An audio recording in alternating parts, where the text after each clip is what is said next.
I should probably start this whole video saying I was so anxious in Los Angeles that I was having to go to the grocery store at 4:30 and 5 a.m. So socially anxious that I just wouldn't even make eye contact with people. I would look down, I felt out of place. All right, guys, the topic of today's video is about anxiety and depression, how to get out of that using some modalities such as goal setting, momentum, nutrition, gym, stuff like that. So I had a subscriber that asked the question. So they say, "Hi, this is really inspiring. I do fitness and try to eat healthy too, but I still seem to get low quite often and honestly can't control my emotions. I binge ate on a load of sugar tonight, which I haven't done in a while because I just seem to emotionally eat quite often. I feel really terrible at the moment and I'm always constantly anxious in social situations. I've tried pretty much everything for the past 8 months to become healthier, better, stronger, have better stamina, etc. I honestly feel so stuck, I don't know what to do. Any advice?"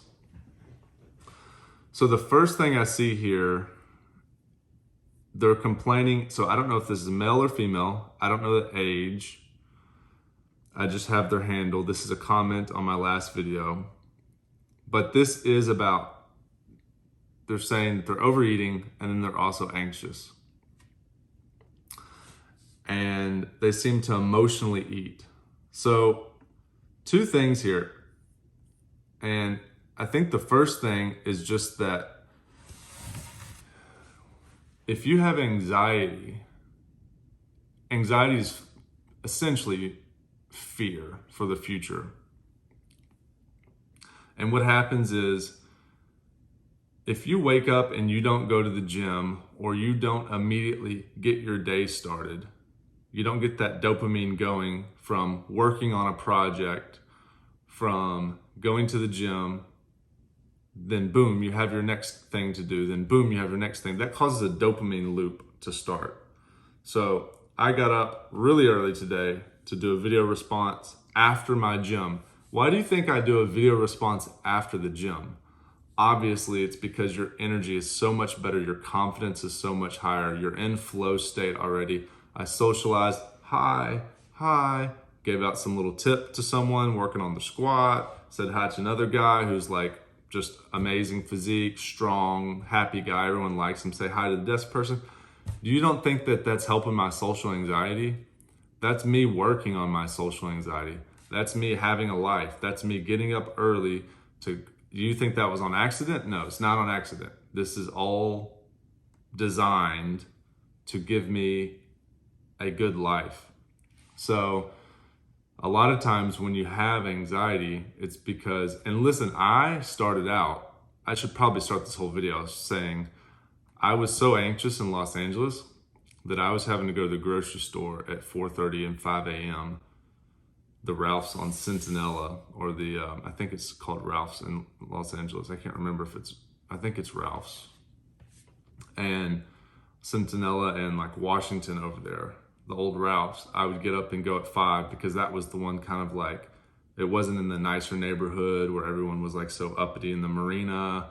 You know, the Publix in the marina felt a little too out of my comfort zone. I felt misplaced over there, you know, because I grew up over here in the country in Nashville, and you know, and they're out of my class, right? They're out of my league, so I felt socially uncomfortable there. Well, I fixed that, but it takes work.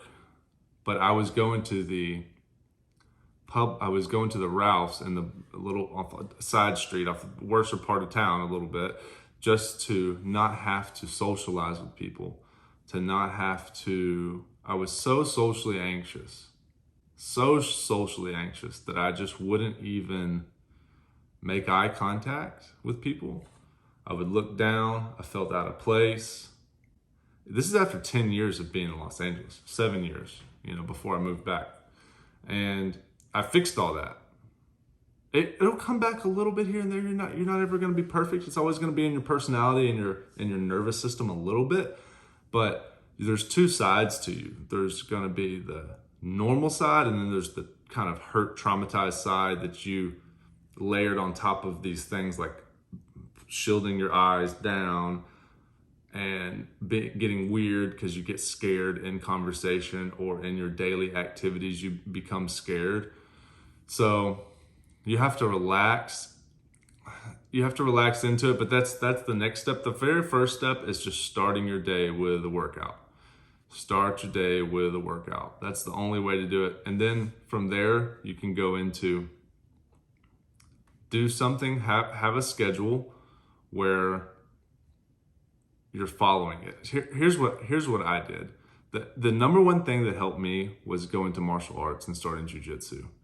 That was the number one thing, because all of a sudden I realized, oh, you're a savage, you're a beast, you have athletic abilities, you're strong, you can handle these people even though they're maybe even a black belt or a brown belt or a purple belt. You can at least hold your own a bit before, and then you start realizing, oh, these guys that are trying to give me attitude in the elevator, if they wanted to punch me, that's fine. If they wanted to get on my neck and strangle me, I know how to get out of that now. So I was like, I actually don't have anything to worry about anymore. Oh, this whole time I thought I was this scared person. But now I realize, oh, I can actually handle my own. I can actually manhandle most people. Because there's only like 1% of the less than 1% of the population that's going to go do martial arts or jiu-jitsu. It's so good to get into martial arts because, for one, you're bonding with people. Two, you're physically exerting yourself, but then you're bonding. It's very, very, very strenuous. It's exhausting, completely exhausting. Wrestling and then jiu-jitsu, they're pretty close. Not that close, but it's one of the harder sports you'll do, physical contact sports. And you're not striking, so you're bonding. There's lots of girls in there that train.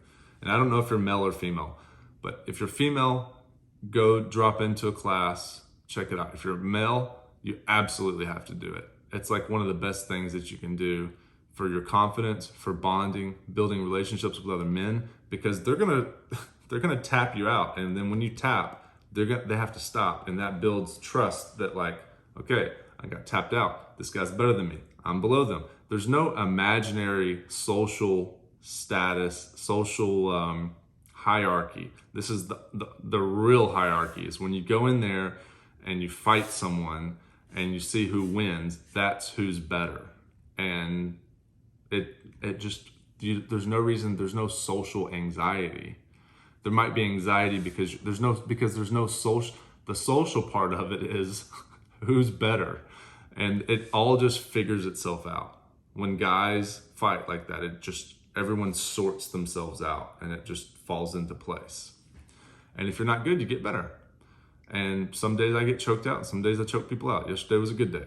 So, jiu-jitsu, great way to build confidence, work on your anxiety, and everything.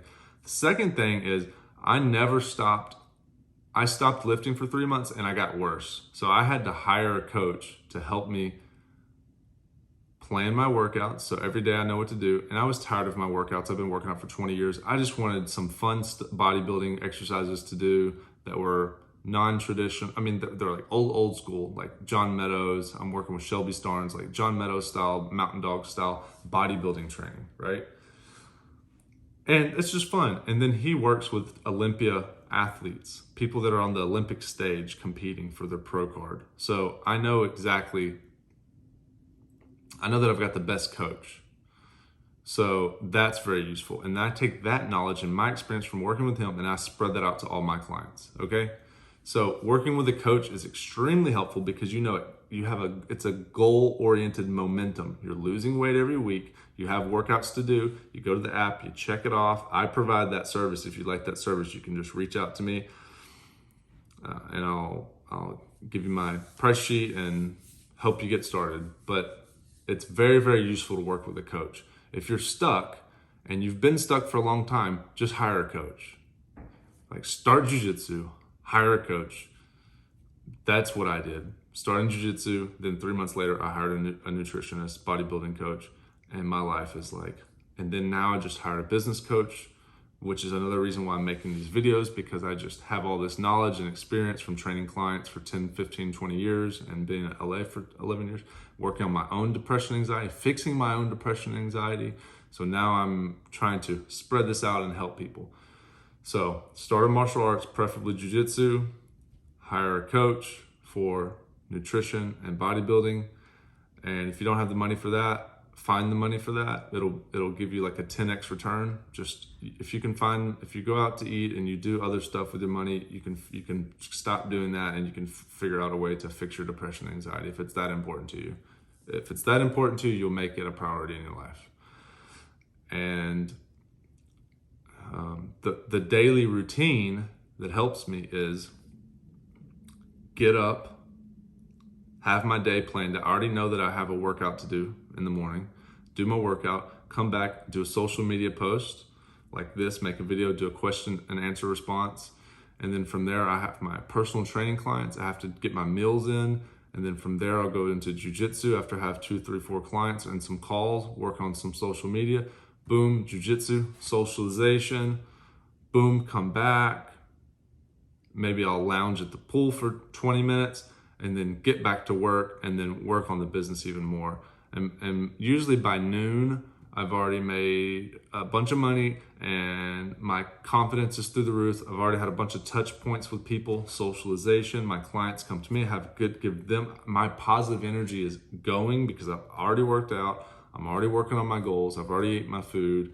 I'm already gotten the ball rolling and getting the momentum. Here's a quote that I wrote yesterday. There's no way to not like yourself after a morning workout, jiu-jitsu, eating healthy, and helping people. So it's a confidence issue. It's a momentum issue. It's not feeling good about yourself because of your actions. You don't have confidence because of your actions, and you have anxiety because your actions aren't giving you confidence. And you don't have a momentum, a snowball going forward. So you have to build that momentum that's just gonna roll over that fear. Like, boom, I've gotta go do this thing. Now you don't have to think about the fear and anxiety. So I recommend starting small, but jumping into the fire. Start small and build your life to where I would recommend going through your day and seeing what things make you anxious. But most importantly, what things make you feel good? And you might realize I don't have anything in my life that makes me feel good. So you have to take initiative to take control of your life and start building a life that you like or that you'd want. And if you don't have any idea what that is, then great. Now you're self-aware that your life possibly sucks and that you want to make it better and you don't know where to start. And look, it might take 1 year, 3 years, 5 years, 10 years. But the alternative is to just live in anxiety the rest of your life and just not do anything about it. And you're more than welcome to do that. But I'm telling you, I was so anxious that I wouldn't even go to the grocery store in a nice neighborhood by myself. Now I live in a nice neighborhood and I go in my flip-flops and I talk to people and I socialize and I have confidence because I go to jiu-jitsu and I choke people out and they choke me. It's fun. And you learn where you are in the world through doing hard things, getting your confidence and learning where you are socially. And people love me at jiu-jitsu. For one, they want to be on my good side, but also I'm just a different person. I'm just happy. I'm not a bully. Even though you can be, I'm just happy to be hanging out there. It's just one of my favorite things to do is just go hang out with the boys and then, train. It's hilarious. It's so fun. It's like playtime, right? And then eating healthy will help you lose body fat, build muscle. That'll give you confidence. Training gets the endorphins going. I'm not training to be a big bodybuilder, although I've built a lot of muscle over the years because I was tormented with anxiety, depression, low self-esteem, no confidence. Now I do it to build the energy. And now it's my second phase of life where I'm 40 years old. So I'm pushing all the things that I've learned out to other people. So I hope that helps. That's a lot of stuff. But the quote that I wrote yesterday was, there's no way to not like yourself after a morning workout, jiu-jitsu, eating healthy and helping people. There's just no way to not have a good day when you go through all those things. And those are things that you like to do. So you have to start making a notice. There's a book called Life Design by, it's called the Designing Your Life Workbook, but there's another paperback, Life Design. It's from some Harvard or Cambridge, some professors, and they have a class on designing your life, and they recommend going down the list of all and itemize all the things throughout your day and doing a checklist of, was that high energy or low energy activity? I don't really like that client. They nag a little bit. I need to, that was about a 3 out of 10. That means it was not a good experience. So you have to slowly look through your day and see where you have peak states and low states. And then you're starting to get on to something like, oh, I really don't like that. Oh, I really like that. I really don't like that. I'm so afraid of this. Oh, this gives me, hiring a coach gives me 10x returns. Hiring a business coach, all these give you dividends. All these compound. And you'll notice the things that compound. Working out compounds my day in a positive way. Going to Jiujitsu compounds my life and day in a better way. You stack those things together. Doing social media compounds in a positive way for my business. Stop doing the things that are messing up your life. Maybe you're on the dating apps too much. For me, I noticed that just drains my energy. Negative social media too much, that drains my energy. Those are kind of my, those are things that are my vices. So you're getting away from those things and you're focusing on only doing the things that help you build confidence, self-esteem, build the momentum forward that'll just snowball over that anxiety. So you have to start doing a framework. Like I said, if you just want to reach out to me personally, I left my email and I'd love to help you out. Thanks for watching. If this video was useful to you, you can drop a donation below. I'll leave my Venmo, and you can just drop a donation and the amount that the video was useful to you, as well as I have coaching. There's a link, and I appreciate any more questions that you have, and I can do video responses to your questions, and I hope that helps you with your anxiety and depression. It's definitely 100% beatable, and you can absolutely 100% fix it. Thanks for watching, and I'll catch you in the next video.